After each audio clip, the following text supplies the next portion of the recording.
Everyone, what's going on? Therapy Without a Degree, chapter in the 290 somewhere, 293, 294, one of those. We are here. Joe Fiucarino's in the house, in the studio. We got the guys, we got the crew in the building. We got Javi on the ones and twos over there. PBG Capital, get your credit right, get your life right. If your credit needs some fixing, he is the man to go to. Then we got Ryan over there. Ryan all in black like me before in production mode. That's when you know you work in film. You're just in black. Let's go. Shout out to Ryan. Then we got a very special guest in the building. All the way. Flew here just for the pod. No. What's up, man? I told you I was coming. You did. I said once you found a date, I told you I would be here. I love it, man. I wasn't passing up this opportunity. Thank you, man. I appreciate what you're doing since we met 4 months ago, almost 4. And following what you're doing on the gram and seeing what it, and not only just from the business standpoint, but just how you're just so comfortable being yourself. And I've checked out 4 or 5 of the podcast bits and pieces, and just how people can just genuinely get what's on their heart out there. I said I wanted to come be a part of that. I mean, sports has been a huge part of my life, so I always talk about that. But the chance to just talk about some grown-up stuff, what's going on in the world, was something that I was definitely looking forward to. So I'm back here in New Jersey, and I haven't been here in a while, but it always feels good to be back in the NJ. What are some NJ memories? My primary New Jersey memories are, as I was sharing with you guys, are ABCD basketball camp. I mean, my life as a professional really changed because I was affiliated with that basketball property. So I kind of definitely get nostalgic feelings, not emotional, but I could flash back to Chris Duhon, who was a professional basketball player. First summer I ever came here, his luggage got lost, and me and his mom went and bought underwear for him when he was 17 years old. So things like that. Or I had airport duty, and I went to JFK in a 15-passenger van to pick up kids I never met, and I got lost coming through Jamaica, Queens, trying to get back to Teaneck, and just things like that. Being born and raised in Oakland, California, knowing nothing about the tri-state area or the GW Bridge or the one-way streets or toll. I mean, it was a lot. Yeah, the parking. Yeah, so I love to come. But I love to go too. So. He's like, I love to go home. Yeah. And I'm driving right now. I'm not even Ubering around. I actually have a vehicle. Hey, let's got go. Easy pass. So I'm kind of being a grown up today. Let's go. I love it, man. How long have you been? You do a lot of different things, but in like sports, I really want to know. I want to go back to that, like specifically, like with basketball. Like, what's that journey been like? My basketball journey, like most individuals, played in high school. I was an okay high school hooper. I like to say I was part of the 30-30 club my sophomore year, which just means I didn't get in the game unless we were up 30 or down 30. But I like to say I was, I was solid. Didn't play college, but that's where I developed my love for coaching. And I started to realize that I have a knack for leading and directing people, and that's where I kind of fell in love with the game as a basketball coach. So when I was 21 or 22, I started getting 7th and 8th graders. I'm a graduate of the University of California, Davis. Davis is located about 20 miles southwest of Sacramento. A bridge separates the two. Just a causeway, actually. So at that point, I thought I wanted to be a college basketball coach. So I started coaching clubs, started coaching AAU, started coaching high school, and that's just kind of how my love developed for the game. And then 5 or 6 years later, I got the opportunity to kind of get more into the business side. With the coaching, right? Because a lot of people don't, go to that. There's only a handful of coaches. What you said, leading. What inspired that? Like, what was? I want you to just break down that a little bit more of like, how did you even say, okay, I'm going to go into coaching? Because some people go other routes, right? With it after they're like stop playing, they go many other routes. But for you, for coaching, because coaching, man, that's just like, I look at it as, that's a very predominant role, a lot of responsibility. And then even just, you said you were young. So like for you to know like, wow, like I could lead other men and I can guide them. What was some of the inspiration around that? I think one of the primary reasons that coaching fit me so well was how I was raised by my father. I had two great parents growing up, both middle class working folks, worked every day. My mom worked extra. My mom was a nurse, so she worked her 5 days a week like everyone does, but then she worked Saturdays and Sundays as well. And I used to always go, why is she, of course she's making extra money. But now as an adult, as a parent, I got two kids. My son graduates from college in 3 weeks. So now I look back on those journeys. I went to private school 12 years of my life. So now I know why she was working those extra nights, because I know how much that costs. Mm-hmm. And so although I appreciated it then, I didn't fully grasp it. So my mom, she was a staple in just showing up every day, doing your job, doing it with a smile, and consistent. Where my dad was a hardworking dude as well, but he was always like, how do you stand out from everyone else? And instilling leadership qualities in me was something that I will never forget. Something as simple as when someone speaks to you, you look them in their eye, you shake your hand. Things that are fundamental, but nowadays are not so fundamental.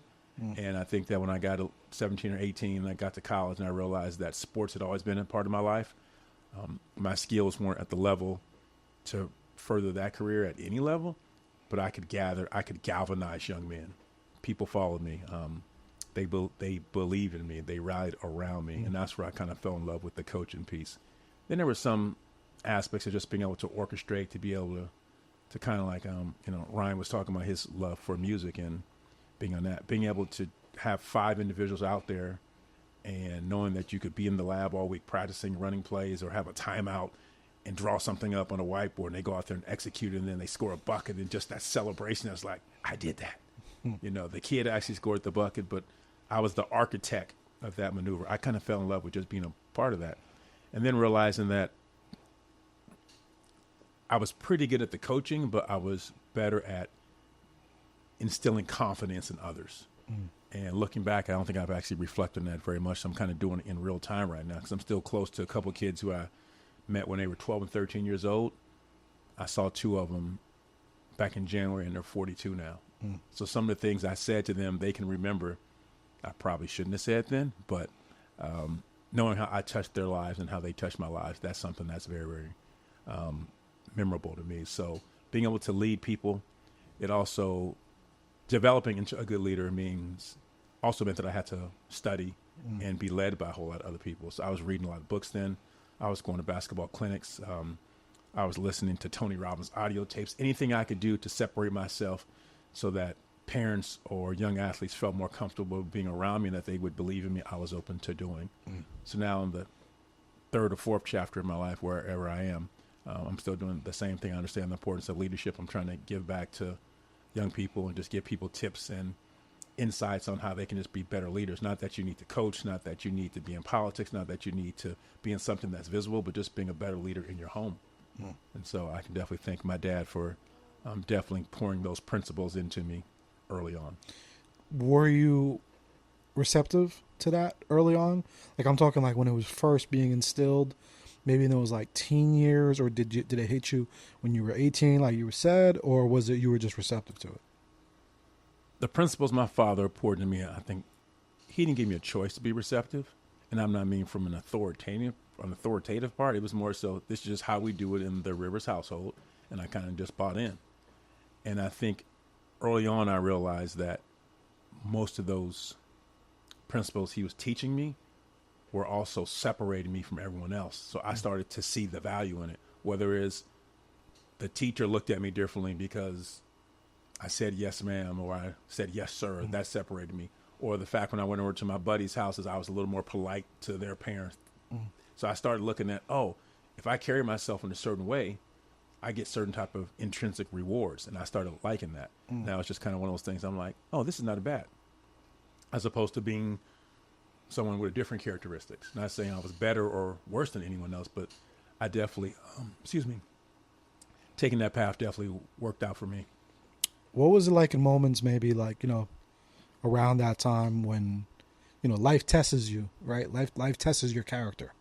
Could you tell me a little bit about times like maybe around those ages as you're like leading into, becoming a leader, becoming a coach, like, let's just be real, you know what I mean? Not everybody has that character. Right. And that's why I ask, because sometimes it takes people to, get to that character. Sometimes it takes people to learn that that's the right way or whatever, you know what I mean? Like, or that's just your way that you're going to go about it. Can you tell me about maybe like, was there any testings of that? Do you feel like, or either from people or from life? I think my first life test that I can actually communicate clearly probably came my freshman year of college. I never drank in high school. My buddies didn't drink a lot. Of course, people went and partied a little bit, but I was scared as hell of my dad, number one. So that was number 1, 2, and 3. And then the thought today, and he's not even alive, of coming home, that just wouldn't have gone well. So I went through all high school, wasn't a drinker. It wasn't that I was a prissy perfect. I'm not saying that at all. But alcohol was something I definitely wasn't doing. Then when I got to college, where I had the choice to experiment and do things with no consequences, really, and 90% of the people were doing it, I still chose to refrain from participating in those activities. That was probably the first step where I had to kind of follow my own path, and I liked it. And it was something where it didn't make me better or worse, but that was, come on up. They used to all call me Ice, was my nickname. Come on, Ice, come on, hang out with us. I'm there. I'm drinking the pizza. I'm eating the ho-hos. I'm eating the zingers, Twinkies, all the stuff that I'm probably paying for today. But the alcohol was just something that I was able to stay away from. And then I realized that became like my calling card on weekends. I DJ'd in college too. So people always knew they could count on me to show up on time, and they knew that they always had a designated driver. And they always had a part-time counselor on the dorm. Because whenever people drink too much, they get very expressive, very emotional. I heard more girlfriend and boyfriend problems at 1 a.m. in the dorms because I was the only sober guy there. But and I started realizing that it's okay to be different. It's okay for me to live my life. And it also taught me that I need to embrace other people living their life differently. And I just learned to just look at the world a little bit differently. So that was the first thing I can really remember. Fall of, I don't want to say my age, 1986 is when that was. Yeah. Okay. I'm old as hell, bro. Stop. No, I am. Everyone just, no, I mean, I might live to 100, and I'm looking forward to that. You will. Speak it into existence. But I'm old as hell right now. Not saying I'm too old, but it's what it is. Hey, look, age is a blessing. It is. You know what I'm saying? 100%. Getting older is a blessing. You know what I'm saying? But, no, man, it's super important because, it's actually a conversation that I have time to time with maybe friends and people that I'm close with. And, we look at, like, generations and things. Like, for you, what stuck out to me was, like, you were like, yo, like, nah, that don't fly in my house. You know what I'm saying? And, like, you took that seriously.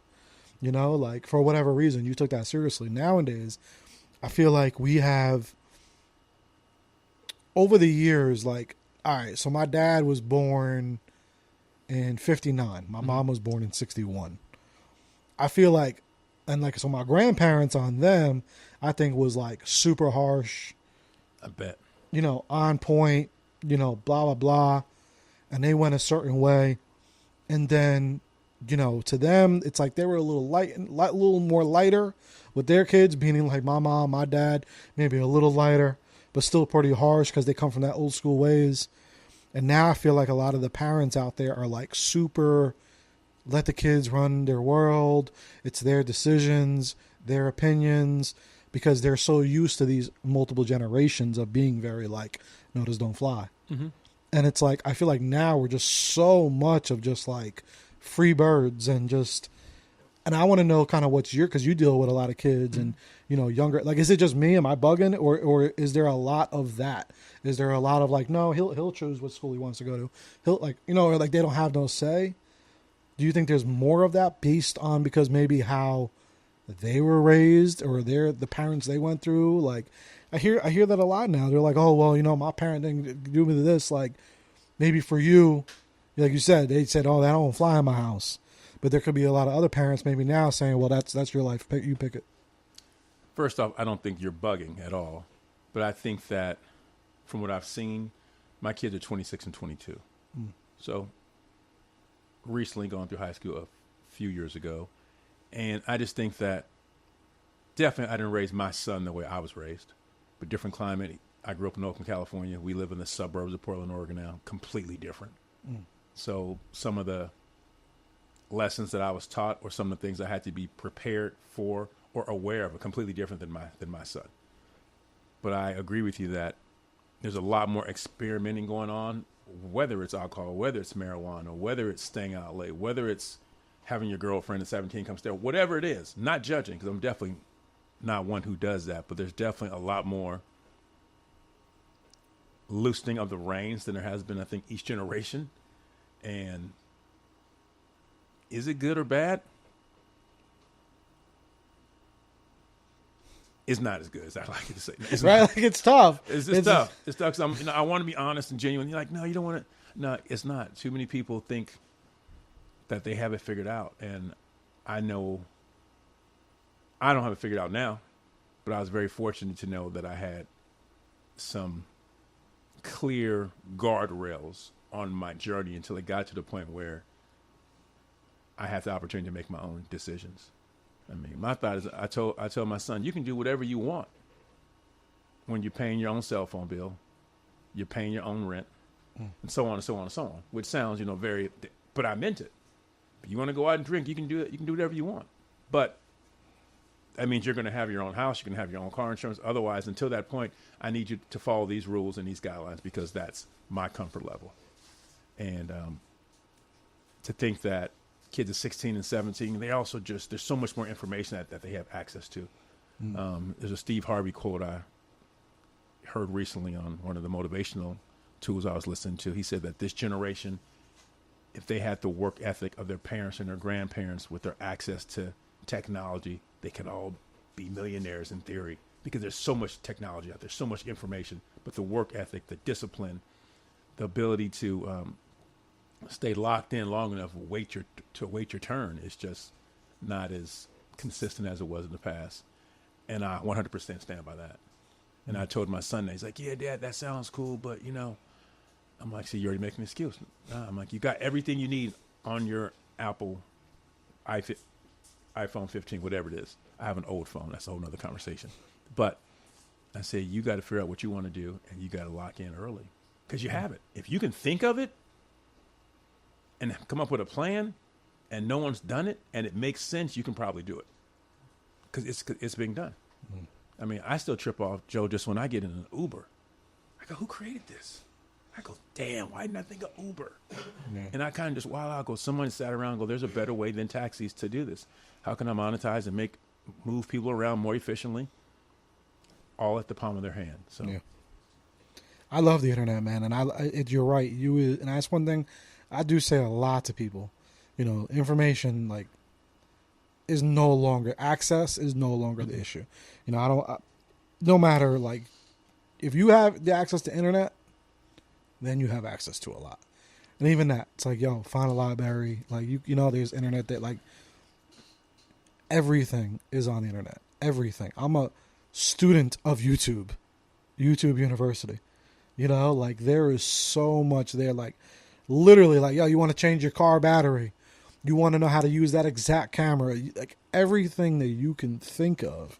Yes. I was late to that a couple of years ago because I'm not a big do-it-yourself, do-it at home. I'm not at all. But there was something I had to fix. Minor, didn't require any electrical. I went to YouTube. You should have seen the happy dance I did after. I was like, they can't tell me nothing. Yeah. Like, YouTube. And then I'm like, nah, I better call a plumber for that. No, dude, you just go to YouTube. No, that's not what I do. I just got my manicure. I'm like, no, that's not what I do. But I agree. If you can think of it, it's probably already been done, and someone's posted it and told you how to do it step by step. And just learning how to use technology better, learning how to use Google better, and just some things like that. I'm like, if I thought of it and I need it, somebody else has already thought of it and needs it. Yeah. So that's definitely a valuable point about how now they have that knowledge, but they don't have the work ethic. Yeah. Also too, I think with a lot of these kids, you deal with, a lot of these kids as well too. They're still growing and learning. I feel like at those ages, people think they're sometimes so grown, but you could be 20 years old and your brain is still developing until you're 25. Yeah, especially in the sports field because we're dealing with a lot of young men who are 6'3", 6'4", 6'5". Their presence appears to be grown because they're tall. Some of them are physically, fit. They look like grown men are. We always say, he looks like a grown man out there. But they have feelings like a 16-year-old. They hurt like humans hurt. And I think that sometimes we forget that people are human. We just kind of look how they look in a physical sense, and we don't think about any emotional sense.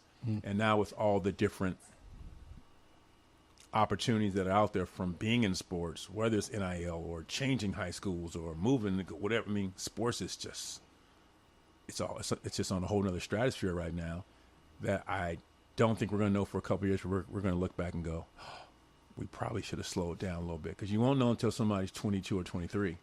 And there's some young men who I dealt with and got to know, maybe I was for 1 week in New Jersey or maybe 2 or 3 years, who are now 34 and 35, and I'm having conversations with a couple of them. And I can see that there's a lot of hurt, there's a lot of pain, there's a lot of, we didn't know what they were going through. And so I'm kind of afraid for this sports generation in particular, not only just young people in general, that things are moving so fast and that we celebrate and embrace so quickly, and we move up to pedestals and we kind of just push through, that we don't have enough conversation to be going like, how you feeling? You know, how are you holding up with all this? And then when something happens, when someone snaps, or when someone goes in a dark space, or someone needs to take a personal moment, then it's like, oh no, every staff in college needs to have a mental performance coach is what I'm labeling it right now. Yeah. You know, I'm not a licensed psychologist, I'm not a therapist, but I've seen a lot of life. I think I can sit down and talk to people and hear what's going on. I think when you develop trust with people and you start asking them questions that they really don't want to hear, but it's probably what they need to hear. Like what are some of those questions? What are some of those circumstances that you feel like maybe a lot of other people are just missing? Ooh, I think young people right now just, I'm still evolving in my social media expertise. I'm not there yet, but I couldn't imagine being a 15-year-old, or let's just say 8th grader, knowing that my whole day is based on waiting to see how many likes I get off the photo I posted. I know when I get my stuff liked, it's cool. It feels good. And I say to myself, I'm not tripping. I don't care. I'm looking though. So if I'm 14 and I want to be liked and I haven't developed into this person I want to come, I can't imagine just the stress, the battle that's going on inside your brain and just the emotional task that takes. So that's one aspect. And then the aspect where people can basically say anything they want to you on Instagram if your comments are on, and how just demoralizing that can be and how that can hurt. When we grew up, if someone wanted to say something to you, we used to rank or bag or cap whatever you come from. We talk about each other's moms. I mean, and we did it like professionals. But I knew your mom's name. I was talking about it. You knew my mom's name. It was like sparring. And that was it. All right, dog. It was just kind of what it is. It wasn't no underhanded, let me just say something from a secret phone and I can't rebuttal back. But the challenge that these young folks have to be accepted, to really be comfortable being who they are. I'm so glad that my kids made it through without any serious major emotional or mental issues. I'm sure they had stuff going on that I wasn't in tune to. I'm not saying that I was,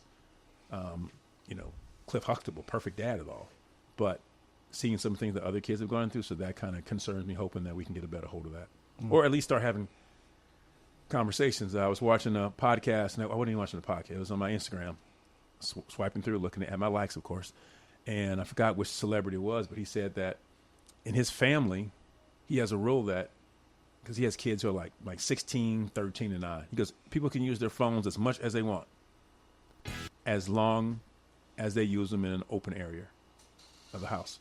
When you go to a private area and your door's closed, it's done. First I'm like, wow, that's cold. And I started thinking about it. He goes, what do you think 13-year-old boys are potentially looking at? Regardless what it is. And that kind of hit me. I'm like, oh, well, my son's 22 now, so I'm late. But I saw where he was coming from then. Yeah. And but that family is not afraid of doing things completely different, and their kids are probably going to grow up completely different. I'm not saying that's what every family should do. One of the things I tell parents in my motivational seminars when I speak to families and athletes, I say it's every parent's right to F your own kid up.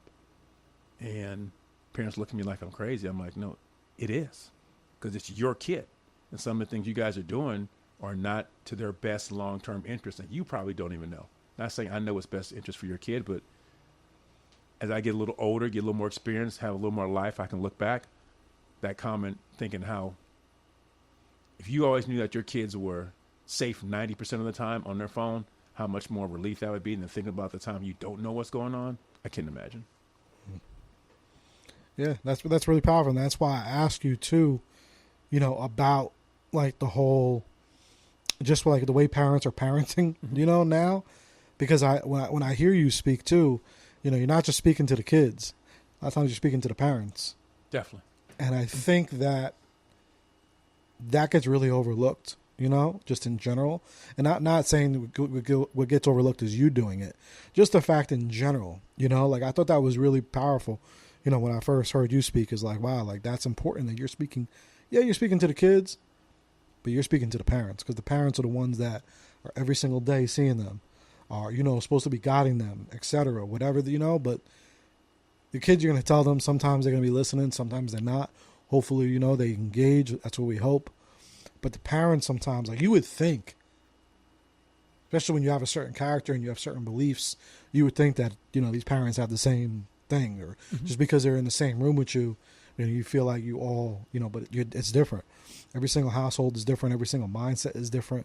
So it's really important to be able to send these messages to them, because no matter if they want to believe it or not, they are shaping and shifting these kids, no matter if they're 18 years old, ready to maybe move on to something else, or if they're 10 years old, and what's your thoughts on that? Do you feel like maybe these parents don't have enough, sometimes I don't even think they believe that they're that much of a role model to their kids, either negatively or positively. I think sometimes they don't they think it's just the teachers, or they think if they're just doing X, Y, and Z, or they're saying this, that doesn't really affect their kids. Obviously, we're generalizing, and of course, I mean, I don't want to. I think that most parents at the time are doing the best they can. Whatever it is, you're doing the best you can, because it's difficult to model excellence if you've never seen excellence. It's difficult to model pretty good if you've never seen pretty good. I always make the joke it would be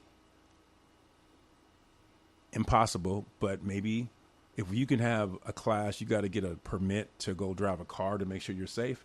Maybe there should be a class you take before you become a parent. You do it before you get married. I mean, the most important role you'll ever have in your life is being a parent. I'll stand on that. I'll stand on that too. Why? Until I die. Why? Because the person you created did not have a choice.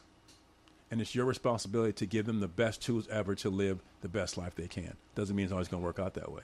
So, in my opinion, is that as a parent, once you create this human, you need to ride this out until that person is self-sufficient and mature enough to make decisions to live their best lives. I understand why relationships don't work out. I understand why you can't stand him, why she can't stand him. I get that 100%. I've seen it. But that young person you created to be messed up, to have to deal with the mess that adults are doing and they didn't bring on, that's really, really sad to me. So when I say that's your number one responsibility is to just be a great parent, that doesn't mean that you have to have all the answers. Some great parents know, I better call in moms. I better call in grandma. Some people know that. As a parent, I know sometimes when my kids grew up, I wasn't an outdoor person. I don't camp. I don't ski. I don't hike. So wanting my kids to be exposed to that, you guys are going down the street with the Wellbergs. They're going camping for a week. Have a great time. Love you. I ain't going. But that was my version of going, my kids just can't have the experiences that I have, or they're going to be too narrowly focused. So that was something that I didn't get when I first became a parent. But as I got older and I started paying attention to what other families were doing, that's one thing I try to always be really in tune to. What are other families doing that I might want to take a little bit from them? No different than why do you read? Why do you listen to speakers? Why do you go get coaching? Because you want to learn and be better. I always tried to become a better parent by getting ideas from other families. Not that everything would apply to my family. Not that I wanted to mimic or copy, but I learned a lot by saying, oh, that family does this. Maybe my kids should get a little bit of that because they're not going to get it in this house. Where do you think that came from? That specifically? Because a lot of parents are like, oh, I know what's best for my kid. This, like. I think I ultimately knew what was best for my kid, but knowing what was best for my kid, knowing that I knew I didn't have all the answers. And I don't want my son to grow up and be just like me. I want him to be he can be a better version. I'm pretty cool. But hold on. Oh, we need to let those off. That's right. Yeah. Anyway. Yeah. No, I knew that one of my responsibilities as a parent is to give him the opportunity to find out what he's passionate about, and my daughter too. But I was talking about my son because my daughter kind of has it figured out.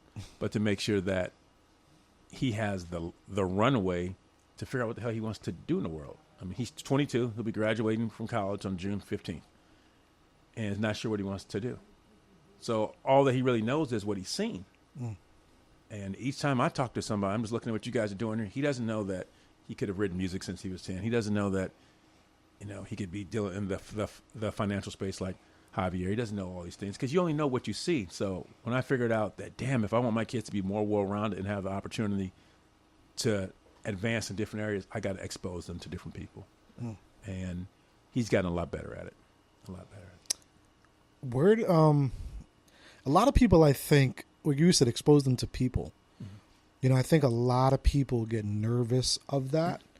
And not just saying, I think, like, real quick, when people are going to hear that, thinking of, like, because, you don't know who your neighbor is. It's not even that. It's just, like, people in general sometimes don't have that ideology. I don't know if it's just because we don't, like, so a lot of people just don't naturally trust anybody or, things like that. It's like people sometimes are very nervous to say, nah, you know what? That person should teach my kid this. Or that person, like that person should let light on my kid for this area or something like that. Like, I guess, what do you call that? Is that you having to be more open-minded? Is that, what is that? Because not a lot of people will even say that. Like I said, for you to break, because that makes total sense. You're like, yo, you know what? I don't go camping, but John down the block, yo, you're gonna get that from him. Because do you just maybe have you learned that experiences are so important? Like, I'm a firm believer that experiences and environments are key, and you should want to be able to dabble and learn and check out all different environments. Because it's something as simple as that. You never know, that could be their thing, right? And then by you just boxing them into you, like, yo, what if camping now is their thing, and that's like they're gonna create a camp business. Like, you just never know. But like, you opened that door, and you weren't selfish, and you weren't like, oh, nah, I'm gonna just keep them in my world, and this is what I do, and like, who I don't trust them out. Where does that come from? Wow, that's a complex question. I think it started off, I was never going to name my son Christopher Jr. Not knocking all the dads who have been great dads name it, because I wanted him to have his own identity. That's number one. But I think as I got older and I started to see I only knew a little bit of life. Let's say whatever amount of knowledge I've accumulated, let's say I know 10% of what life could really be. That means my son knows less than 10% because he only knows what he's seen from me, what he's been around. I wanted them to have the opportunities to do more. And my parents did the same thing, whether it's referring back to my mom who worked those extra 2 nights a week so we did have a good education. I won't even joke about it. We did. We were in a safer environment. We never had to go to school and worry about anything but not having our homework done. That was the biggest fear. Having a piece of paper going home that said we were subpar or got a D, that was my biggest fear. There was nothing else along my educational journey. But when it comes to my kids, I don't know where they're going to land. I'm not concerned where they land. But I know that there's so many other things out. I'm still learning what's out there. And now that in the last 10 years, I mean, how long has podcasting really been? Can we say 15 years, 20 years? Mm-hmm. People are going to be millionaires off podcasting who didn't even know, and podcasting didn't even exist 15 years ago. So I know it's up to me until my kids find out what they think they are passionate about or in love with to push them in directions that at least get them exposed. Mm-hmm. My son says, I never want to golf. I say, that's the dumbest thing ever. No, I don't golf. And I'm not going to golf. But I can say that now. But for him, I'm trying to tell him, just go out there and see if you like it. He'll sit around and watch NBA all day. I get that. And I'm like, no, you got to go out there and try golf. You know how much business, how much things are just done around the game of golf? I don't want you to get to my age and go, oh, I didn't do it because I didn't do it. So I try to push him in those areas. So sometimes I'm like, sure, I should have started earlier. Yeah. Or sometimes I'll try something myself. Like, I'm not a big sushi guy. I eat California roll. I get laughed at. They go, that's not sushi rib. I go, why not? It's on the sushi menu, and I ate 6 of them. But so also, as much as I'm trying to preach it and teach it to my kids, I got to take myself out of my comfort zone and expose myself to new things as well. And, you know, as a parent, there's nothing more. No, I'll say nothing more. One of the most meaningful things is seeing your kids happy and fulfilled doing whatever they're doing. And majority of my most fulfilled days in the last 25 years have been watching my kids overcome, rise, celebrate. Sometimes coming home with a C+ was a win, you know, and just realizing that my son being on a team in 11th grade where he was on the bench, but he was on the team. And so just realizing that it's not about what the accomplishment was, it was about the journey, and then being on the accomplishment was great. And people go, gosh, you're so into your kids. You're so cool. Yeah, I love my kids to death, bro. Like, I ride for my kids. Now, that don't mean I don't have my own stuff going on. I mean, I'm me too. So I think I got a pretty good balance. But until I feel that they are, at least to the point where they can make a decision to tune me out, which is not yet. It's not there yet. No. Because I still pay the cell phone bill. Word. I still got the tuition covered. And I always make jokes about the money. But it is. When you can afford to do your own thing, you can make your own decisions. 100%. I'm going to... I like that. I like that rule. You know, he's 18. He can make his own decisions. Get the F out of here. 18 don't mean nothing. Yeah. Don't mean nothing. 26, when you get off my car insurance, that means something. Yeah. You know, when you pay your own mortgage and those things, or you own 2 houses and you have more property than I do, that's something that means something to me. So I'm always trying to push my kids, and I try to do it in a humorous fashion, but I'm serious. Yeah. You know, you don't know anything. I'm 50 plus, and I'm learning.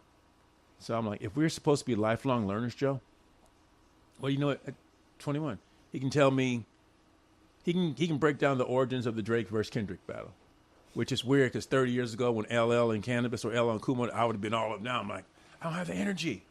But give me a little bit, though. I'm like, Kendrick did what? Like, why did he say that about, size 7? But it's funny how I try to put myself back into that position of stuff. I go, that's just silly. I can't listen to this drill rap, boy. And then I put on LL Cool J. We had Rock the Bells radio on. And my son heard Mama Said Knock You Out. He goes, it all sounds the same. This is trash. I look at, don't you disrespect LL that way. Yeah. You know, and then Future or somebody comes and I'm like, so we kind of have that battle. Shots fired. Hold on. Shots fired. You know, so we have this ongoing battle of just generational music. So I can't imagine what my dad thought when I was listening to NWA.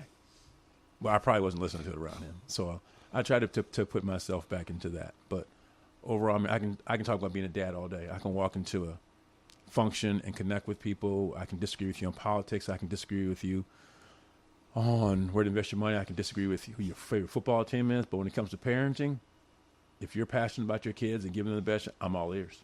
So I'm trying to take something from you that I'm not doing in my home that I can implement to my kids. Because I want to give them the best opportunity. It's competitive. It's hard. The world is not for you. It's not any race. The world is not for you. The world is for themselves. And you got to make sure that you're up for that challenge every day to get up and get after it. And that rise and grind, I mean, that's really what you got to do. What do you tell the kid that don't want anything? Say again? What do you tell the kid that doesn't want anything? That just... Do you ever come across that? Do you ever cross those kids? Because, you know, the reason why I say that, and I'm curious to see if you do, is because, you know, with athletes, it's like they're striving to win. You know, sports is around. I think that's why, like, I've never been, we were talking before we started recording, I've never been like a huge, you know, like I've always enjoyed sports, but I've never been that guy to, like, you know, but what I always do love about it, and I love, and I guess as I've gotten older, have had even more of a love for it. And I love the communities of it because they're striving for greatness. They're striving to win. They're striving to be better. And to win, it's like, I got to be better. And it's like, you know, it's funny because even, you know, I'm in the motivational space as well. I fuel off that. I watch that, you know, Eric Thomas, all this. And it's always like usually based around like sports and teams and getting them fired up and this and that. And it's like, you know, outside of that, Like, that it's like you see a good chunk of them wanting to quote unquote win. And to win, that comes with all these other things that we've talked about. Then when you take yourself outside of sports, it's a little harder because maybe, that isn't there. Like that, like, it's almost like I feel like it's almost like a cheat code, like you're in sports and you're consistent with it. It's like a cheat code that you get to be inspired to win and to strive for greatness because it's like a part of the package, If not, and you just work at Dollar Tree, you could be just a great individual, just like the person playing the sport. But it's like, are you being, guided and inspired for greatness? Probably not. Maybe not. Who knows? So it's like with that, right? Do you come across any of the kids who just maybe you're just like, maybe they're playing just because their parents make them play, or things like that, or they're just playing because they don't really have that like that. Because we talk about dreams and goals and greatness and this and that. That's great, right? A lot of people. Good. Yeah, it sounds great. It's great. It's great on Instagram posts. Yeah, it's all. Yeah. But we know we've come across those individuals who, it's not really there. Have you witnessed any of that? Have you witnessed it go from that to something else? Like, what can you tell me about that? I'll give you 2 examples. I look at families, and this is not a parental thing, but you'll have the brother or the sister, typically older, who's really good in sports, really excels in it, and the whole family schedule is based off that kid. Because you got game on Friday night at 7, got to be back there Saturday morning at 9, then you play again at 1, then you probably play again Sunday. So you got the younger little brother or sister who's not into sports, and I'm not saying what they're doing all 7 days a week, but you can just see some of those kids who are just, they haven't found their way yet. They're on a tablet of some sort, which is not bad because they might be learning something that might change the world. But you can just see how if you're a kid who doesn't have a family that embraces where you are right then, but you have a sibling who excels at something, you can kind of get left behind. And unless there's a lot of conversation that's happening at home and celebrating you because you're great in math or whatever, maybe you're not great in anything yet. Maybe you're just doing the best you can. I can see that that's extremely difficult. Being in the shadow of a talented sibling is tough. Especially nowadays, because now you got kids who are 13 and 14 with 50, 60,000 Instagram followers. So you could literally be 8 and your 13 or 14-year-old brother is a celebrity.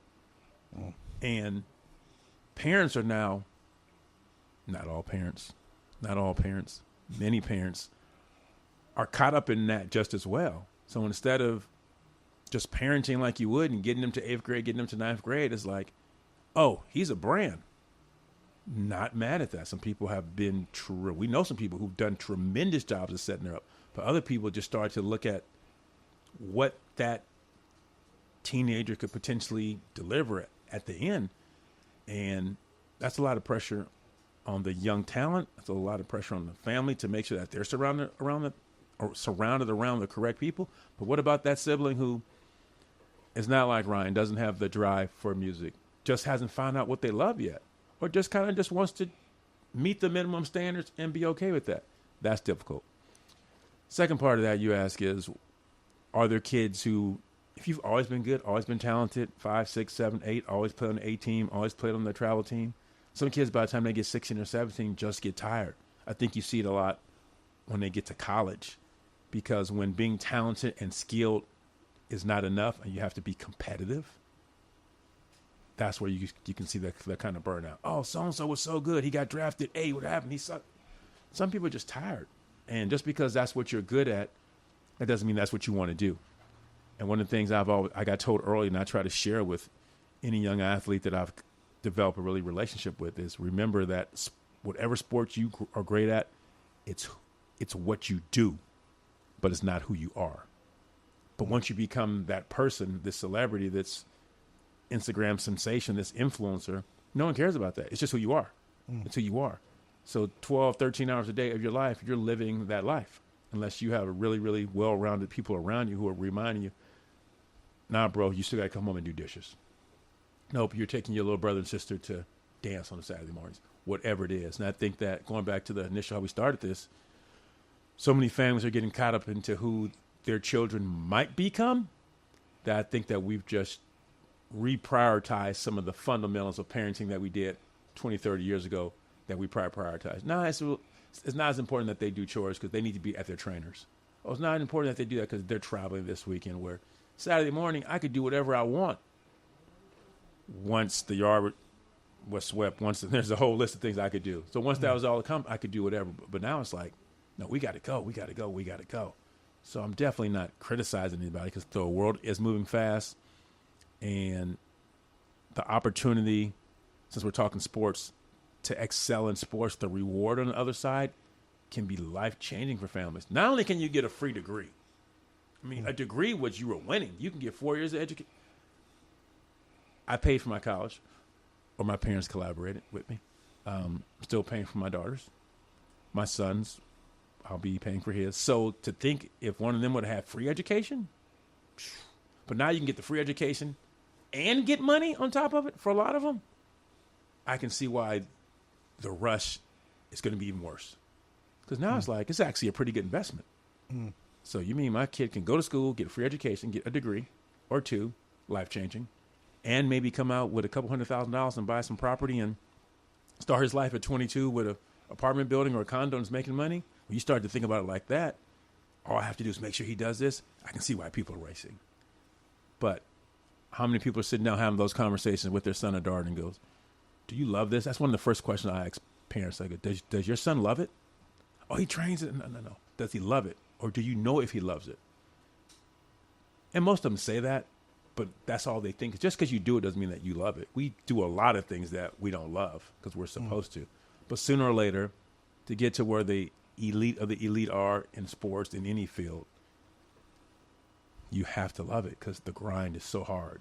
And to be the Eric Thomas, all that, I always listen to Eric when I hear him in the morning, E.T., the hip-hop preacher, shout out. I'm up every morning, 3:30, 4 o'clock, posting videos no matter where I'm at. Bro, I'm getting up at 6 is my time. Eric, I'm not sure what time you go to bed. Yeah. I'm not sure what time E.T. goes to bed. But I don't go to bed at 10. I'm an 11 o'clock dude. But I keep all those things in my mind. So all that to say is, to be great at anything requires so much focus, skill, determination, discipline, all these traits we could just list off. But it's also, you have to love it. I don't know too many people who are great and excel at things that they don't love. And I think sports, because that's what I know, that's what I've been around, that's what I've seen the rise and fall of it is, when people get to the professional sport, oh, how come he flamed out? Oh, he was so nice, he was this. Because sooner or later it catches up to you. And the money isn't enough. Yeah. Isn't enough. With, everything, because now, you're speaking, a lot, and you've been killing it, man. I want to give a round of applause to you, man. Appreciate that. You've been out there killing it. I'm learning. What is, some of the things, as we get ready to close out, I want to know, what are some of the things that you like to speak on? What are some of the things that you feel like is really important to you and that you're passionate? I think we covered a lot of those, but what are those real things that you're passionate about? Speaking some of those messages, like if people were to expect to see you speak, or maybe they want to book you or, something like that. Like, what are some of those things? And what's maybe and with that, you could tie that in how you want, but what do you feel like? I feel like when you talk to people and you mentor people and you coach people and you speak to people, right? I think we kind of catch a theme. You start realizing, because I think I said on our previous episode, we think we're so different. A lot of us are very the same, in ways. We have a lot of the same emotions and things like that. So with that, with your messages and with you, coaching and teaching and leading and inspiring and speaking, what are some of those common things on a mental health side and more of a character side that you see as common? Ooh, all your questions start off simple, then you compound them and make them all complex. I know. First off, this motivational speaking journey I'm on, I love it. It's my calling. My ultimate goal in a couple of years is to be on stages every weekend, travel around the country. Right now I'm speaking to primarily teams, primarily parents, primarily basketball, because that's where my network is. But I also want to be the speaker that you call to come in and talk to your sales team. I have a pretty good background on how to develop winning cultures. Not only have I coached, not only have I been around a lot of people, I've read, I've studied. That's one thing I take a lot of pride in. And I think that if you are the owner of XYZ industry, you got 50 salesmen, I'm a person you want to bring in and just talk about leveling your guys up. I mean, a lot of people do that, but I think that I would be someone who could come in and help them find value in my sports experience and some of my successes as well as some of my failures. And I can kind of tie all that together. But right now I'm about talking to parents and young athletes. I like to say that I'm trying to help competitive student athletes. It's different. Competitive student athletes and their mentors have a more healthier sports journey. So people go, what do you mean by that? Well, competitive because that means that people care who wins or loses. And I say mentors as opposed to family because now if you are a competitive student athlete, because you should be going to school too. So there's a lot of different types of schools now, but you should be going to school. It's not just your family. You have a coach. Some of them have trainers. Some of them have nutritionists. Some of them have different types of trainers. Some of them have performance coaches. So in your circle or your huddle, as I call it, you may have a whole team of people at 14 years old. You may have a social media manager. So I'm trying to help the athlete and all those mentors, give them insights to what I've seen in my 25 plus years in this industry, have a more healthier sports journey. Because right now everyone's just racing and running 100 miles an hour. I don't have a dog in the fight anymore. My kids are done. So if the last name doesn't have Rivers in it, I hope everyone makes it, but I know it's not going to happen. So I know that when I get up in front of, I've spoken in a room show, there's been 8 parents. And I used to go, damn, man, I only had 8 people in there. And then I realized, what if I said something to help one of those families have a healthier journey? That's when I started going, this is what I'm supposed to be doing. I'm supposed to be pouring back into these people. Because I know how when I get up in the morning and I get to the gym at between 6:15 and 7, sometimes me and my pillow just need a few more minutes. I go, no matter what Goggins tells me about having my panties on or whatever, he's cursing at me because I hear Goggins in my voice every day, bro. Take the panties off. And I have a buddy. That's how we talk. We get to the gym. First thing we text is, no panties today. That means we're at the gym. So when I start listening to the motivation, I'm like, man, I gotta fill my head with good stuff so that I can stay in a good space because I want to go out there and I want to channel that energy to other people. And in this youth sports culture that I'm fortunate enough to have been a part of for so many years, and I made reference to kids who I met at 17 who are now 35, and I'm like, oh, we didn't serve them as well. Not that we tried to manipulate them, not that we had bad intentions, we just didn't know enough information. I mean, mental health wasn't a conversation now.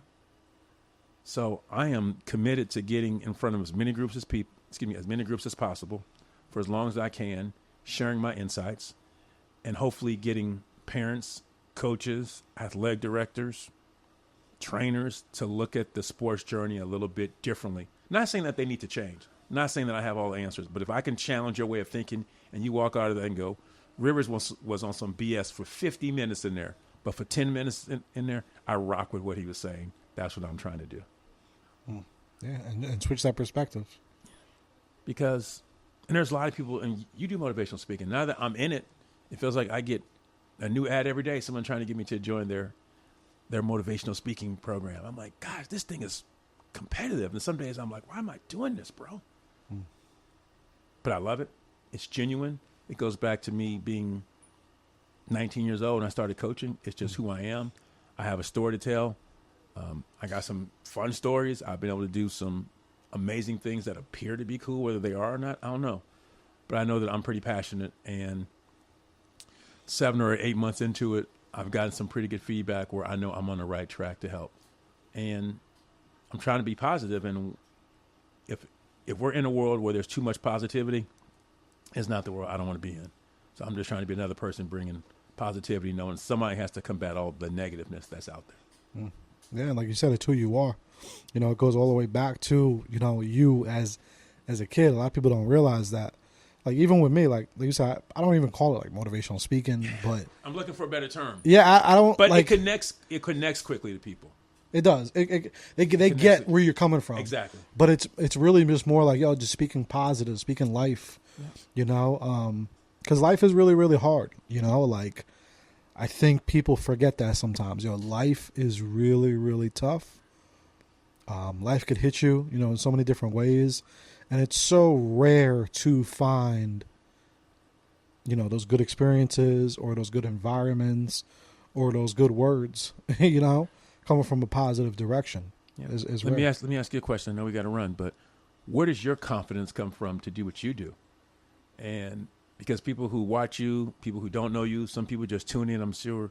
Some people can't wait until you drop because you have a certain amount of transparency and vulnerability that you just give of yourself to others that I know I'm drawn to, and I see other people that I'm drawn to. Once I got past Goggins cursing at me and I started diving deeper into, I didn't know who Goggins was till August 13th last year. And it changed me. Yeah. First off, I'm significantly entertained, but then I'm like, oh, if someone can come from that, I can't come from here. And so I'm kind of just, charged off that. But where's your courage come from to keep going? Because I know you don't have it all figured out, but you just keep pouring. I mean, episode 200 plus, you're just giving of yourself. You're giving people a platform. But where's that come from? Man, being able to survive every day. I know it sounds corny, but being able to truck it through, man. You know what I mean? Being able to, I guess when you battle, for such a long time, I was suffering, and even nothing crazy. When I say that too, I don't want people to think but it was, for everyone, they have their own experiences. Right. You know what I'm saying? For me, for a really, really long time, I was just I felt like I was cursed, I've made videos about it. I just felt like I was cursed, and being able to come out of that feeling is so powerful. And I want people to know that it's possible to be able to flip it.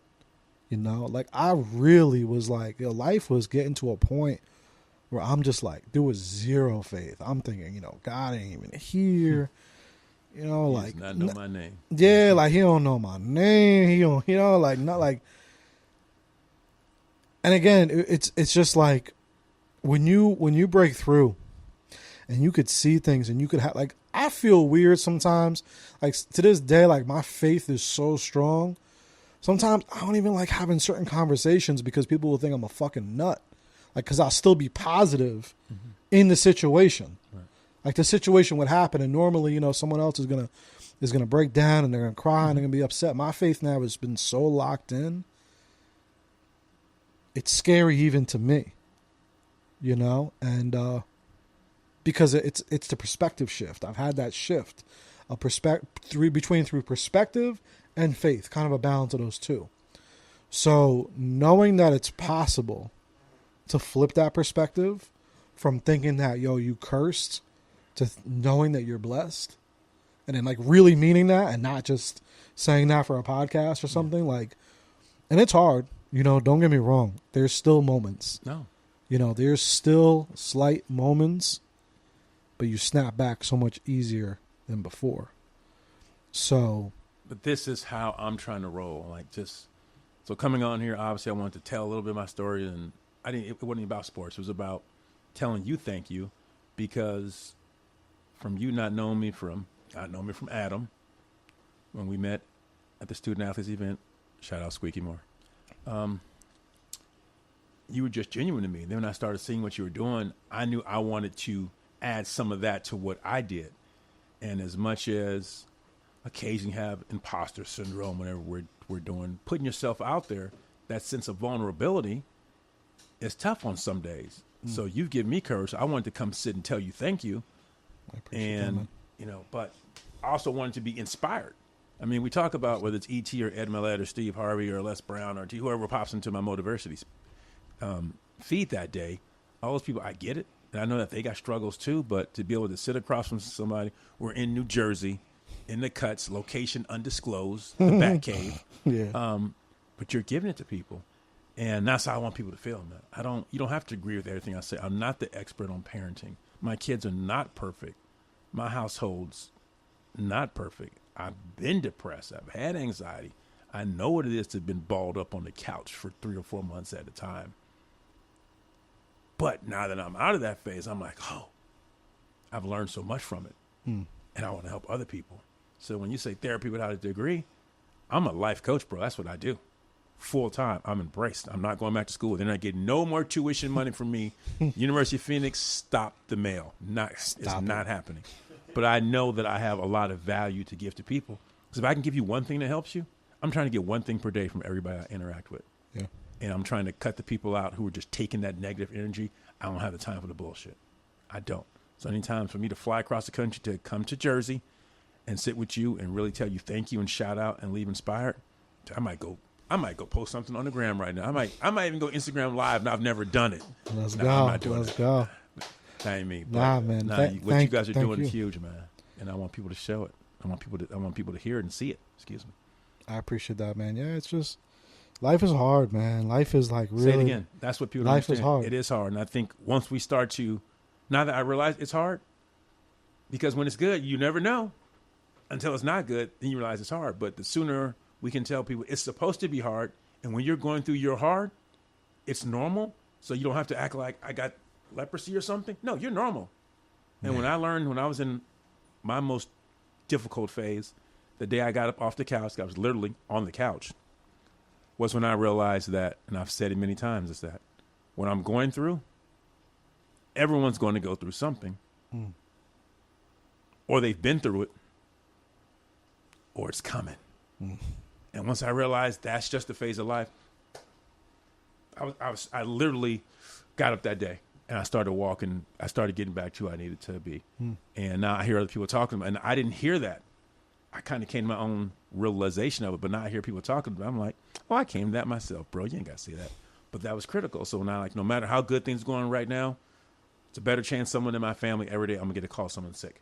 That's just what's going to happen. How do we prepare? I talk about that with kids. How do you prepare for adversity? Not that I'm trying to be the motivational speaker that comes in doom and gloom, but how do you prepare for stuff that's going to happen? Divorce is going to happen. Somebody's going to get killed. Something's going to happen.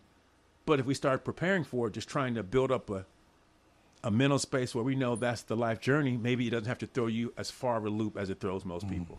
Yeah. And that's all I'm trying to help people. You kind of just got a little rigid, but I do it in a fun, entertaining way, of course. Yeah, and which is, one of the main reasons too why I do this pod is I want people to see those different perspectives. I want people to see too, like, yo, how many people have almost the same story as you? Like, people, like, when you're going through it, you think you cursed. You think this is you alone in this. You think, yo, like, wow, like, people have it worse than you, but you just like, you think it's just you, and then I love when we could just share these stories and you realize, oh, nah, like, you have your story. He has his story. He has this, like, we all have our stories, and you start to realize, that you're not alone in that adversity. Right. And this was a really powerful episode, man. I also want to dedicate this episode because, like you said, sometimes, life, things can really happen and can throw people off, tremendously. Today's May 28th. This weekend was really, really rough for our team. We lost someone really, really close to us. We lost Fernando Gonzalez. And he was a very, very, very close friend of ours. Worked with us on a day-to-day basis. So I just want to dedicate this episode to him. And we're going to do other episodes. We've talked with other podcasters to talk about it a little bit more in depth. But, it makes so much sense, man, to have you on for this too. Because Fernando was such an amazing dude. And he shares a lot of the qualities that you have. And I don't know you too well, but I could just tell. I could sense that from a mile away. Love to Fernando's family. Yeah, he amazing family. Super, super genuine dude, super supportive. And this isn't one of those things. I've said it on the ground. I said, it's not like one of those things you just say when someone passes because they passed. Everyone I think could say it. Like, this dude was, I was recording the pod on the phone for a while. I had to sell the phone. He's like, yo, here's my camera. That was just one of many millions of circumstances. He just wanted to be supportive. He wanted to, just do things, be around us, because he saw that energy, that environment. Saw what we were doing.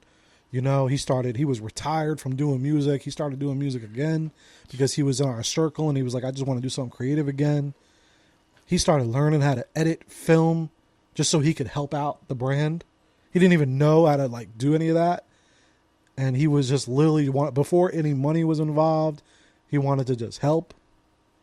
And he learned it behind the scenes and then showed me a video. I could do that. I got you. Wow. Like that type of guy. Like, he's like, I've been practicing. I've been watching. Oh, he's rare. Like one of those, family man, father, amazing father to 3 kids. And, again, we will, on this pod, we will obviously always forever, mention him and bring him up even more. Because these 2 minutes, 3 minutes that I'm giving it is nothing compared to what we should be doing and what we should be speaking on. But it just happened, and I cannot leave this microphone without mentioning him and sending love to his family and to his friends. And if you want to, chat more about this, if you knew Fernando, chop it up with us online, on DMs, on social. We're going to be sharing everything. But again, much love to him. And if you're watching this, if you're listening to this, if you knew Fernando, if you know Chris, if you know any of us, I think one thing that we all try to do here in my community is just be a better person, and inspire. And if you're a good person too, try to become from behind the scenes to showcase that. Don't be selfish. Remember, I think we talked about that on the phone a little bit. I've been learning that, like, when you're behind the scenes so much on, like, social or just in general, you're being selfish. It's super rare. It is super rare to be a good individual. This man sitting right here, that is extremely rare. To just have his insights that he has, his perspectives that he has. Like I said, I don't even know you too well, but from what I know already, extremely rare. These 2 gentlemen, extremely rare. And it's just, hold on to that shit. You know what I'm saying? Hold on to it. Hold on to those people. And that's all I can say, man. It's keep those people around you. And hold them tight. Don't be afraid to speak up, to say your thoughts. Say your perspectives, say your beliefs. Because, again, like I said, it's hard out here. You know what I'm saying? People need you. People have needed you now. You said you just started speaking, right?